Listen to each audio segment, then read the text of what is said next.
गरीबी थी, संघर्ष था, संसाधनों की कमी थी, लेकिन हौसलों में कोई कमी नहीं थी। यही वजह है कि आज पूर्वी चंपारण के दो युवाओं की सफलता की कहानी हजारों युवाओं के लिए प्रेरणा बन गई है। बीपीएससी 17वीं परीक्षा के परिणाम में जिले के दो युवाओं ने ऐसा कर दिखाया जिनकी मेहनत और लगन की चर्चा हर तरफ हो रही है। जी हाँ, पूर्वी चंपारण की धरती से आज ऐसे दो प्रेरणादायक कहानियां निकलकर सामने आई है जिन्होंने यह साबित कर दिया कि गरीबी, संघर्ष और सीमित संसाधन कभी भी सफलता की राह में दीवार नहीं बन सकते। बीपीएससी 17वीं संयुक्त प्रतियोगिता परीक्षा के घोषित परिणाम में जिले के दो होनहार युवाओं ने अपनी मेहनत और लगन के दम पर सफलता का परचम लहराया। पूर्वी चंपारण जिले के लिए यह गर्व का क्षण है। बीपीएससी 17वीं संयुक्त प्रतियोगिता परीक्षा के परिणाम घोषित होने के बाद जिले के दो युवाओं शगुफ्ता फिरदौस और मनीष कुमार की सफलता की चर्चा हर ओर हो रही है। शगुफ्ता फिरदौस का चयन जिला श्रम कल्याण पदाधिकारी के पद पर हुआ है, जबकि मनीष कुमार का श्रम प्रवर्तक पदाधिकारी के पद के लिए चयनित हुआ है। दोनों की सफलता उन हजारों युवाओं के लिए उम्मीद की नई किरण बनकर सामने आई है जो कठिन परिस्थितियों में रहकर भी बड़े सपने देखते हैं। हरसिद्धि प्रखंड के औरैया मुरारपुर गाँव निवासी शगुफ्ता फिरदौस एक साधारण परिवार से ताल्लुक रखती हैं। उनके पिता सिराजुल हक अंसारी सिलाई का काम कर परिवार का भरण पोषण करते हैं। शगुफ्ता ने अपनी सफलता का श्रेय अपने मां को दिया है। उनका कहना है कि बचपन से ही उनकी मां उन्हें पढ़ाई के लिए प्रेरित किया और हर परिस्थिति में उनका हौसला बढ़ाया। वहीं दूसरी ओर मोतिहारी निवासी मनीष कुमार की कहानी भी संघर्ष, धैर्य और दृढ़ संकल्प की मिसाल है। मनीष के पिता सुरेंद्र राम जिला उप विकास आयुक्त यानी डीडीसी कार्यालय में परिचारी के पद पर कार्यरत हैं। एक साधारण सरकारी कर्मचारी होने के बावजूद उन्होंने अपने बच्चों की शिक्षा को हमेशा सर्वोच्च प्राथमिकता दी और हर मुश्किल परिस्थितियों में परिवार का साथ निभाया। मनीष ने चौथे प्रयास में बीपीएससी परीक्षा में सफलता हासिल कर श्रम प्रवर्तक पदाधिकारी का पद हासिल किया है। यह सफलता उन्हें आसानी से नहीं मिली, कई बार असफलताओं का सामना करना पड़ा, लेकिन उन्होंने हार नहीं मानी। मनीष बताते हैं कि उनके पिता हमेशा उन्हें एक ही बात कहते थे, प्रयास करते रहो, सफलता एक दिन जरूर मिलेगी। यही शब्द उनके लिए प्रेरणा बने और उन्होंने लगातार मेहनत जारी रखी। बेटे की सफलता की खबर सुनकर परिवार की खुशी का ठिकाना नहीं है। जब मनीष अपने पिता से मिलने डीडीसी कार्यालय पहुंचे तो पिता ने मिठाई खिलाकर अपनी खुशी जाहिर की। यह भावुक पल वहां मौजूद लोगों के लिए भी यादगार बन गया। एक पिता के चेहरे पर वर्षों के संघर्ष, त्याग और सपनों के पूरे होने की खुशी साफ दिखाई दे रही थी। जो गार्जियन का कर्तव्य था वो गार्जियन किया। आज न कल हम सोचते थे कि मेरा लड़का आगे बढ़ेगा, उसके लिए हम पीछे नहीं हटे। आपको लगता था कि बेटा निकलेगा? जी जी। परिवार में खूब खुशी होगी? जी जी जी। कितने बच्चे हैं आपको? 2 लड़का 2 लड़की। बड़े हैं सर? ना, जेठ लड़की मास्टर में है, बीपीएससी मास्टर।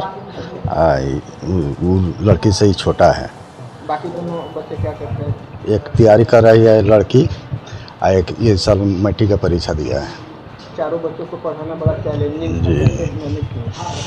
मैनेजिंग कैसे किए? वेतन से किए, ज़मीन से किए, गाना वाना के खेती करते हैं, वो भी काट कूट के हाबी जाबी यही में। सुरेंद्र राम डीडीसी साहब के यहाँ कार्यालय परिचारी के रूप में है। मनीष ने भावुक होकर कहा कि उनके पिता ने खुद कठिनाइयों का सामना किया, लेकिन कभी भी बच्चों की पढ़ाई में कोई बाधा नहीं आने दी। सीमित आय के बावजूद 4 भाई बहनों को पूरी शिक्षा दी, पूरा खर्च उठाया और कभी भी आर्थिक तंगी का एहसास नहीं होने दिया। आज उनकी सफलता के पीछे पिता की मेहनत, संघर्ष और त्याग सबसे बड़ी भूमिका निभाई। Thank you sir. ये मेरा ओवरऑल चौथा प्रयास था। दूसरा मेंस, पहला इंटरव्यू और एलईओ पोस्ट मिला है। काफ़ी अच्छा लग रहा है। अपने पापा जी को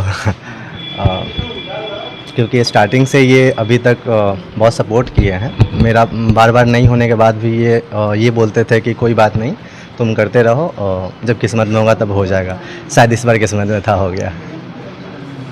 कहाँ से तैयारी किए थे? सर मेरा कॉलेज MS कॉलेज से रहा है मोतिहारी, और स्टार्टिंग पीरियड में कोचिंग क्लास से मेरा जो भी था सिलेबस कंप्लीट हुआ। बाकी पिछले 2-3-4 साल से मैं सेल्फ स्टडिंग कर रहा था। छात्रों के लिए क्या कहिएगा जो प्रिपरेशन कर रहे हैं बीपीएससी के? सर ये बहुत लंबा समय लेता है बीपीएससी का प्रिपरेशन।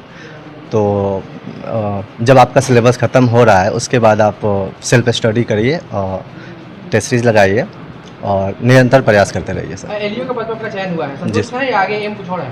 सर मेरा एम तो बिहार प्रशासनिक सेवा का था और आगे भी कोशिश रहेगा। हालांकि ये भी पोस्ट काफ़ी अच्छा है। पापा किस तरह से संघर्ष करते हैं आपको पढ़ाएं? पापा मेरे डीडीसी ऑफिस में एक परिचारी के पोस्ट पे हैं और बहुत मुश्किल रहा है इनके लिए भी इतना दिन मुझे सपोर्ट करना, बट ये कभी फील होने दिए नहीं कि पैसा का कमी या फिर और कोई भी प्रॉब्लम, सपोर्ट कर दे रहे हैं। शगुफ्ता फिरदौस और मनीष कुमार की सफलता यह संदेश देती है कि अगर इरादे मजबूत हो, मेहनत सच्ची हो और परिवार का साथ मिले तो कोई भी लक्ष्य असंभव नहीं होता। पूर्वी चंपारण के इन दोनों होनहार युवाओं ने न केवल अपने परिवार का नाम रोशन किया बल्कि पूरे जिले को गौरवान्वित किया है। उनकी यह उपलब्धि आने वाली पीढ़ियों के लिए प्रेरणा का स्रोत बनेगी और यह साबित करेगी कि संघर्ष चाहे कितना भी बड़ा क्यों न हो, मेहनत और विश्वास के आगे हर मुश्किल छोटी पड़ जाती है।